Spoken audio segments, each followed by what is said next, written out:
I think we can all agree on that sex sells. It really does, really.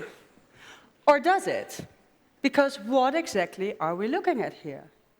Now, this is a work, it's a piece of art by the French artist Pierre Bismuth. And he has been cut out the dress of this porn actress. So in fact, we can't see anything really, can we? Our imagination takes over. Yes. Now, we have been collecting newspaper images for the past 20 years, and this centerfold has been hanging in our studio for over 10 years, together with many others. And it's been hanging there only to trigger our minds. Now, and that is what I would like to talk to you about this day. But first, let me show you some other images, and we'll take a look at it from a similar way. Now, what are we looking at here? Is it a pile of crap? Is it also a piece of art? Now, in fact, these are the remnants of the space shuttle Columbia, and they have been laid down in great precision in order to reconstruct the accident. Now, I'm sure that this information completely changes your perspective on the image, doesn't it? Now, this one, painting, impressionist painting, nice. But in fact, this is one of the many, many copies made by a Chinese master forger. Now, it's still beautiful, but as soon as I said it, the value dropped immediately and tremendously. I have another one. It's an image of a palace, nice. But what's this guy doing there, you know? In fact, this is a huge screen that has been hung before the slums. It's an image of a royal palace in Bangkok. And now they have hung this because there was taking place a trade summit, and they didn't want to see the journalist the slums. You know, now the aim of this image is to deceive. And now that you have this knowledge, I'm sure that your appreciation for the image completely changes, doesn't it? The number 3, as we all know it. But in fact, this 3 has been shaved on the top of a boy's head. Now, he is part of a quadruplet, and he was going to school with his brothers, yes. And his parents wanted to help the teacher by telling them apart, by shaving these numbers on these heads. True. You know, he just became a number. In fact, it is all a matter of perception. Now, the zebras that were living in the zoo in Gaza, they starved to death during the war. Now, there was no money to replace them. So what they did is they took 2 donkeys and they painted the black and white stripes using hair dye. You know, I thought that was quite a creative solution. It may not have been as good as the painter of the Impressionist painting, but still I think that the painter did quite a remarkable job, didn't you? Now, a woman getting a beauty treatment happens every time, every day. But when we see her in the context that she is in, this completely changes the concept of beauty, doesn't it? Now, in fact, it is all about the bigger picture. You know, the bigger picture is the most important facts about something and the effect that that situation has on other things. You know, the complete view of something. You know, and that is what we want to do. We want to look beyond and take a broader view and be considerate to others. Now, that also means that I'm standing here, my name is Miriam, but the bigger picture is that in fact we are with a whole team that have been working with us for the past 20 years. Now, there's a reason for our manifesto saying fun is key, because we like to take in consideration the qualities and the preferences of each of our team members. Now, Niels is here too, but he really doesn't like to be in the spotlight. And that's fine, you know. There you are. And that's fine. I mean, everybody has its own qualities, and we need all these qualities to enable the best possible result. Now, Niels is going to take care of the images, so if anything goes wrong there, you have to be with him. Okay, now, who are we? We are designers, and we focus on concept development, on product design, and on spatial design. We work for cultural organizations and for companies with the sound awareness of the future. Now, we are conceptual thinkers, but we like tackling challenges. But most importantly is we try to create meaningful designs. Now that means that every question deserves its own answer. So if one museum asks us to design an interior, it will look completely different than another museum. You know, we take into consideration, of course, the client and the user, but also the history of the organization or its role in society. Now, I would like to show you 3 exhibition designs. They're all for top quality art pieces, but they're all completely different. Now, the first one that I will show you is an exhibition design we did for Fortis. Now, Fortis is a bank that has been merged by many other banks. It has been merged itself into another bank again. But because of all the merging, their art collection grew quite big. Now, they asked us to design an exhibition for this in their historic canal houses in Amsterdam. Now, this was an in-house exhibition, and it was only open for their own employees. Now, we all know that when bank people get together, the only thing they do is they want to talk to other bank people. And then maybe take a look at the work of art as well. Now, we decided that this exhibition design had to be on experience. If we want to make them look at the work, we had to make them observe. Now, and we've tried to do that by confusing them, sometimes irritating them, but at least we've tried to trigger their minds. Now, the first room I would like to show you is this one. The theme is time and nature. Now, every day, every single day of the exhibition, we had exactly the same bouquet delivered and placed at the end of the line. Now, the decay was shown here day by day. The newest flowers were still beautifully in the bud, but the old ones really died away. Now, this decay wasn't only visible in form, but also the annoying smell became a part of the experience. You know, we almost forced these bank people to really take a look. Now, there's another space we designed I would like to show you, and that's this one. We designed a huge glass cases as an extension of the windows from this historic canal house. And they were designed to show the glassworks also in daylight. Now, if you wanted to take a closer look, you really had to enter the space. But as soon as you entered the space, you were also walking on glass. So the crunching of the glass underneath your feet really made you look in a different way to the objects. It added another layer to the experience. Now, the second example that I would like to show you for an exhibition design is one we did for the SMS Museum.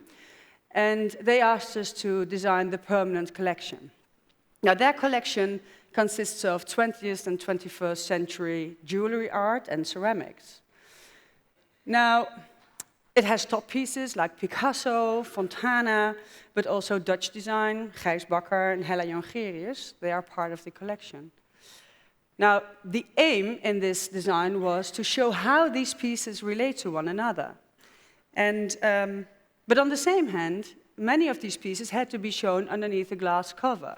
Now, traditionally, we find that quite annoying to use these glass covers in exhibition designs. So we decided that we would change the negative into the positive the weakness into the strength by using hundreds of glass covers as the only building element in this exhibition. Now, this design is about relating objects and transparency. The third example that I would like to show you is the exhibition design. It's also on ceramics. It's called Ceramics, but it's a completely other design we did. As they say, as the organization says, they claim it to be the biggest ceramic exhibition ever, with pieces like Rodin, Gauguin, but also Schutte and Ai Weiwei and many, many more. Now, the exhibition has just been finished in the Netherlands, and it will open in about 2 weeks in Paris in another museum. Now, we thought that to truly experience the ceramics, we first had to get rid of this kind of, stuffy image that ceramics often has. So we decided to show the pieces on polystyrene elements, and not only to point out the fragility of the ceramics, but also to enlarge the tension between these top pieces that were over €1 million on these very low-profile material elements. Now, besides that, we were also able to form the elements, and they could actually support the story that the curators wanted to tell in each room. So yes, we like to design for the bigger picture. Now, this doesn't mean that you have to like our work, not at all. But to be able to understand it, you at least have to be open for the bigger picture. Now, I would like to show you one of the projects that we did for the concert hall in Eindhoven. But before I show you the images of the result, I will show you some comments that we got on it. I thought that would be nice. Now, here it says, personally, I'm not a fan, blah, blah, blah. It reminds me of a mall. And now someone responds and says, in fact, it is in a mall. Now that is at least someone who understands a part of the bigger picture. Now, it was quite a complex question, and to be able to, not only design in the logistics and experience of the visitor, and in the looks and identity, we decided to create an experience flow, and we did that together with Philips Design. Now, please let me explain what that is. An experience flow is every experience consists of a number of phases. You have the expectation, that is what you go when you go to the concert hall, and it's taking place in your mind. Now, it's an abstract idea, and then the expectation is being followed by the first impression. You arrive, you see the facade, and people are actually entering the building. Now, the first impression is being lead to the discovery. You enter the foyer, you're looking around to see where you have to go to, and it's also the first introduction to the institute. Now, then the actual use, the reason why you came. It could be meeting with friends, it could be going to the indoor music shop, and could be attending a big concert there. Now, in the end, you will leave with a memory. And the memory is what you take with you when you leave. Now, that is important because ultimately, the memory leads to the expectations for the next time that you visit.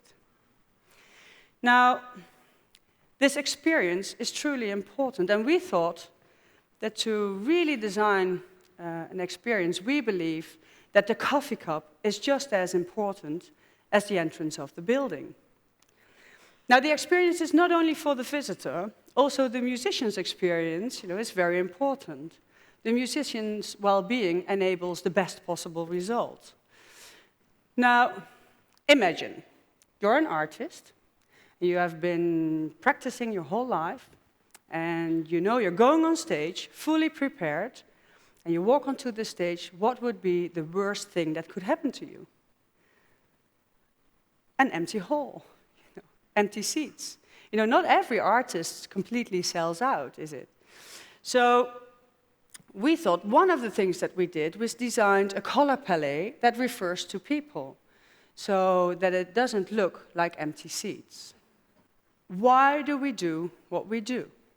Well, we love to design. We are really passionate about it. And yes, we can make a living out of it. But the most important thing is that we really try to really create something for someone else and to see what it can actually do for someone else.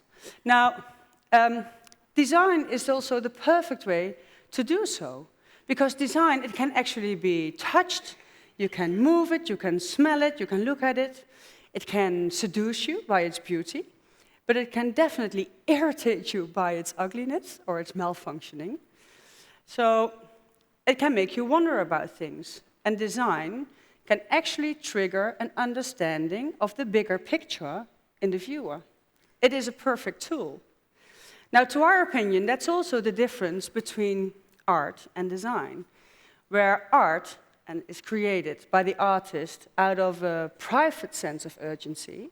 You know, the artist really feels he wants to create something.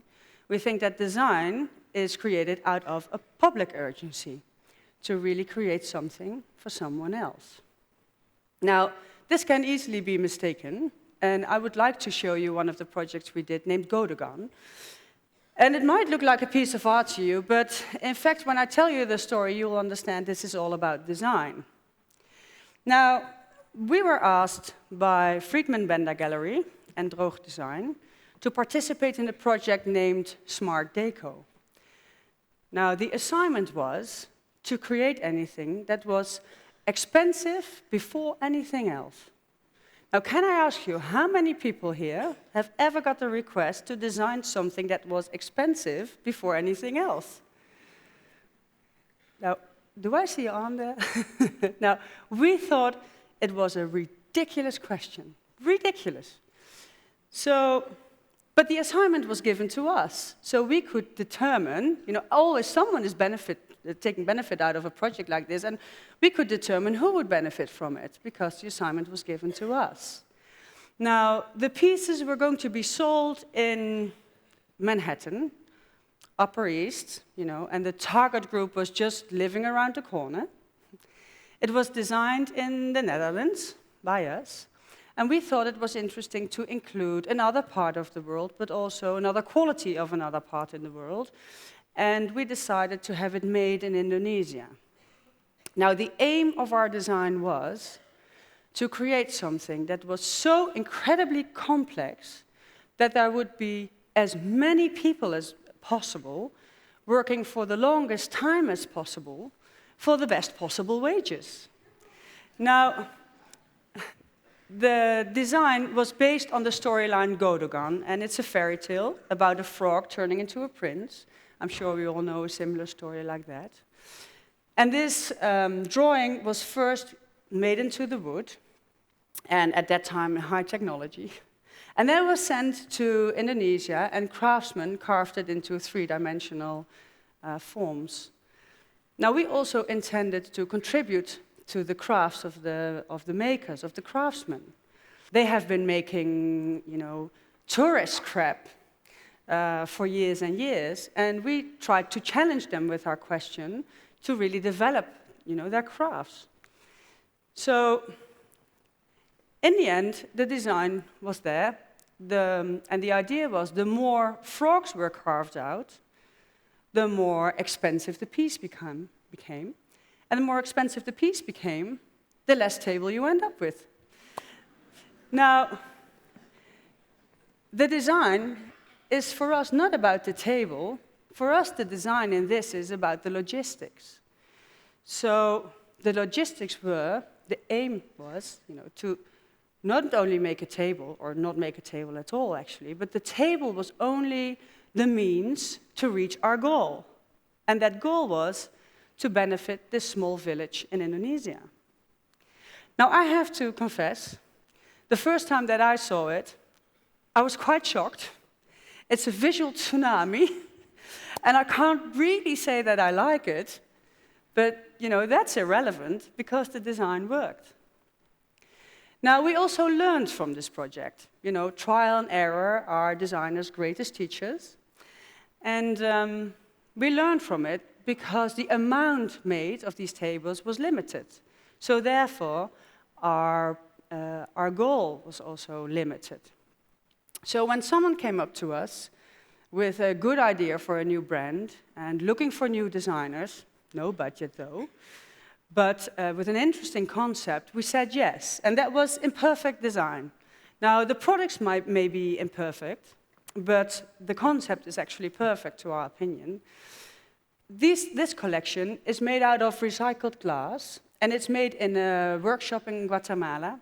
It's a collaboration of 17 glass blowers, and it has been founded in 1976. Now, as we understood, this collaboration would have gone, the corporation would have gone bankrupt if it wasn't for imperfect design to start producing there. Now, Niels went there, and he worked there with the craftsmen for weeks and weeks. And their possibilities were really limited. Now, scarcity, although it might look like a real handicap, is actually a very good impulse for creativity.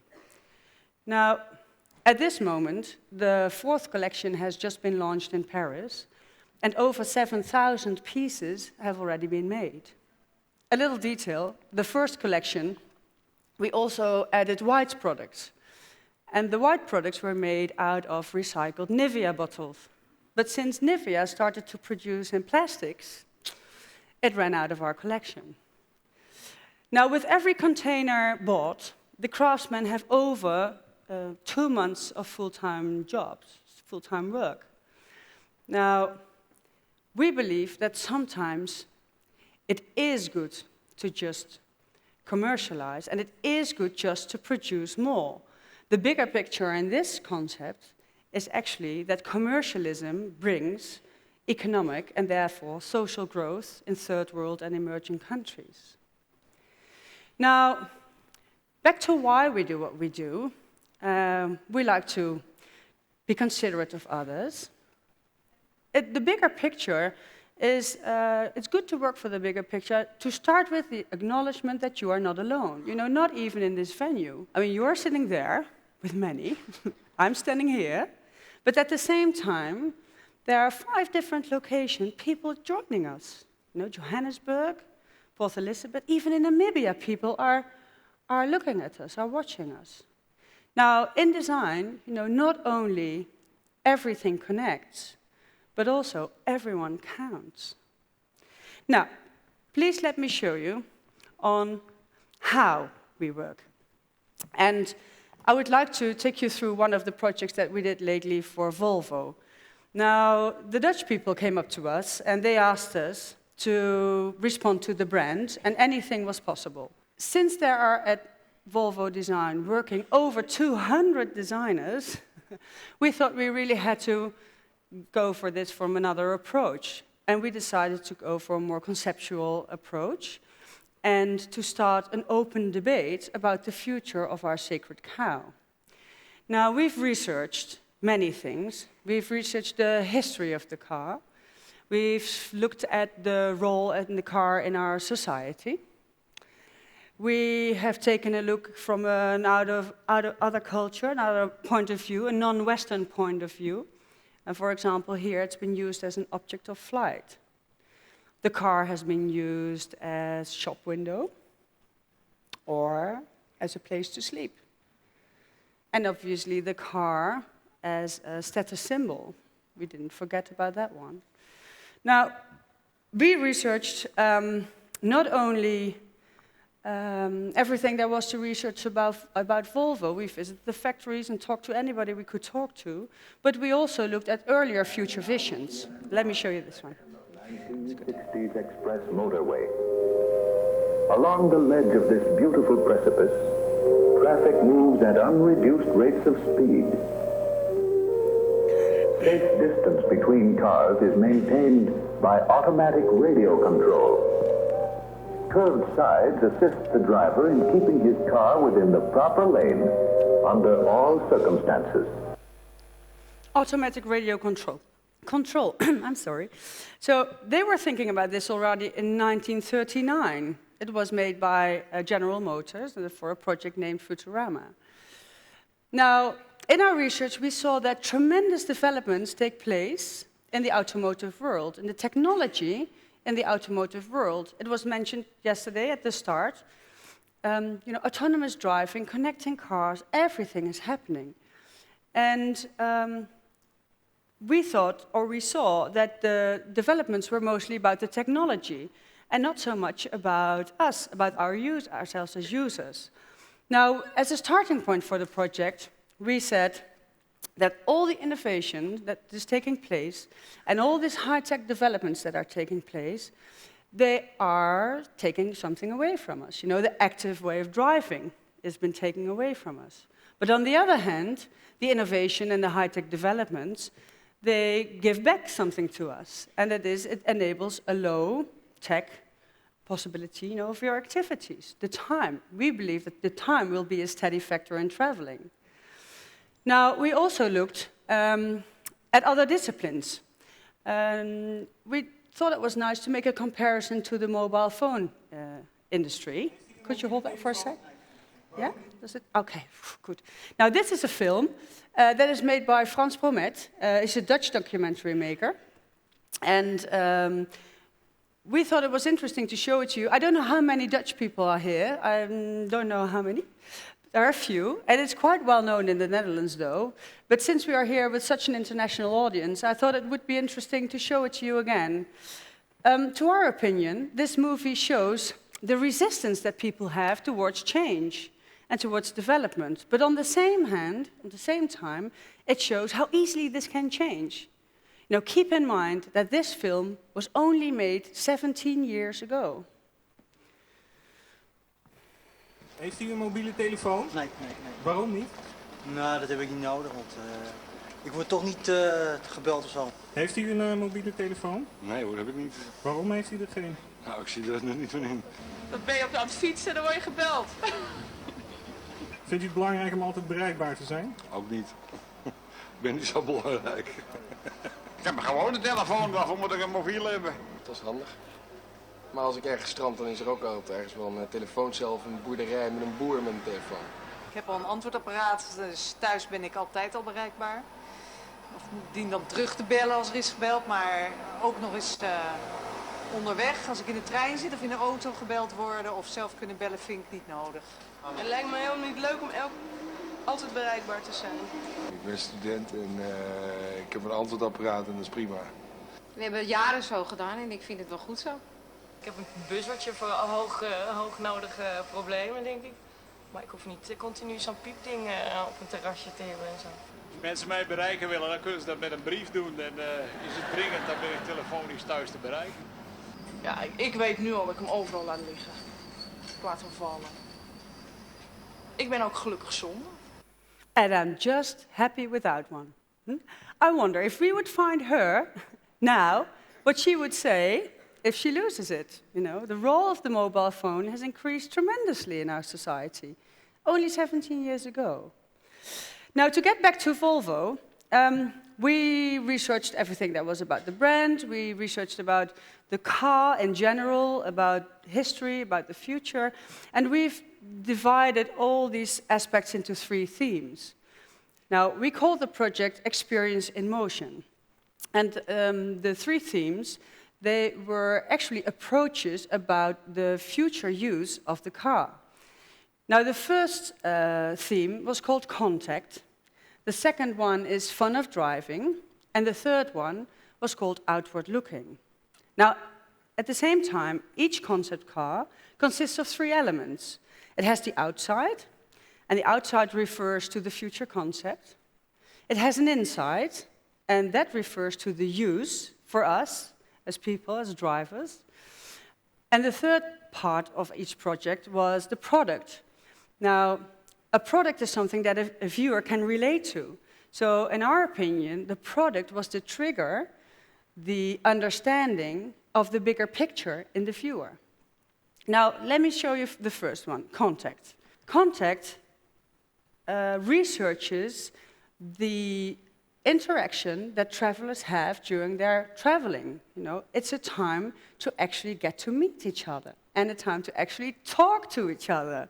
You know, not like in buses nowadays, where everybody's only involved in his own mobile phone and in his own little world, you know, but it's a time to actually connect and to exchange knowledge.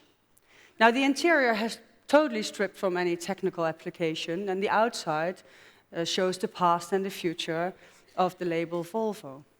Now, the products that we designed, one of them was a pan, a cast iron pan, and that refers obviously to having a good meal, having a good conversation together.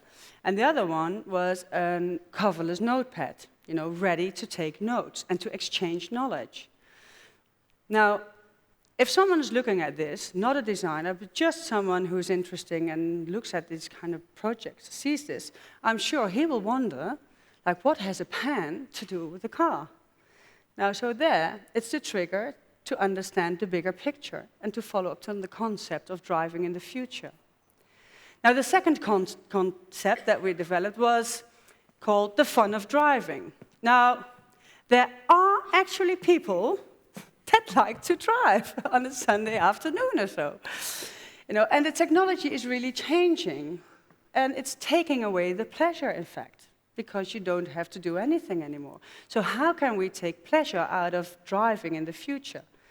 Now, we integrated a joystick, as you see in gaming, and this car can be actively and vigorously steered, but the technology is going to take over as soon as safety is at stake.